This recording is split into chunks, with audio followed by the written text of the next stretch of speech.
அன்னைக்கு எஸ்ஏ என்ன கூப்பிட்டாப்ல, "தம்பி நாளைக்கு நம்ம பிளான்ட்டுக்கு எலக்ட்ரிக்கல் இன்ஸ்பெக்டர் வராப்படா, இன்ஸ்பெக்ஷன் இருக்கும். சுவிட்ச் யார்ட்ல இருக்கக்கூடிய எல்லா எர்த்தையும் ஒரு டைம் செக் பண்ணிட்டா." எல்லாம் செக் பண்ணிடலாண்ணே, ஒன்றும் கவலைப்படாத." 2 hours later. எல்லாத்தையும் செக் பண்ணிட்டியாடா?" "எல்லாம் செக் பண்ணிட்டேனே, எல்லாம் ஓகே." ஆனா எவனோ ஒருத்தன் நம்மள காலி பண்றதுக்குன்னு ஒரு வேலைய பார்த்துட்டு போயிருக்கானே. ஏன்டா என்னடா ஆச்சு? எர்த் பிளாட்ல கொண்டு போய் எவனோ சிவப்பு கலர் பெயிண்ட் அடிச்சுட்டு போயிருக்கானே. அது உப்பு தான் அடிச்சுட்டு போயிருக்கான். காயாம இருக்கு. எங்கடா அடிச்சிருக்காங்க? காட்டு. இங்க பாருண்ணே. இங்க பச்சை கலர் பெயிண்ட் அடிச்சு விட்டுருக்கானா? இங்க போய் சிவப்பு கலர் பெயிண்ட் அடிச்சு விட்டுருக்கான். எவனோ வேணும்னு தானே பண்ணியிருக்காங்க.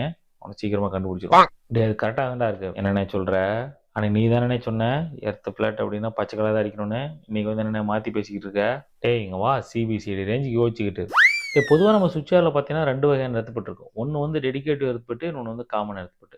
இப்போ காமன் எர்த்பெட்டுக்கு நம்ம கிரீன் கலர் பெயிண்ட் அடிப்போம். டெடிகேட்டிவ் எர்த்பெட்டுக்கு ரெட் கலர் பெயிண்ட் அடிப்போம். இது ரெண்டையும் தனித்தனியாக மெயின்டைன் பண்ணணும். எதுக்காக நம்ம 2 வகையான எர்த்பெட் யூஸ் பண்ணுறோம் அப்படின்றத பற்றி எல்லாம் தெரிஞ்சுக்கணும் அப்படின்னா நம்ம சேனல் பிளேலிஸ்ட்டில் வீடியோ இருக்குது, செக் பண்ணி பாருங்கள்.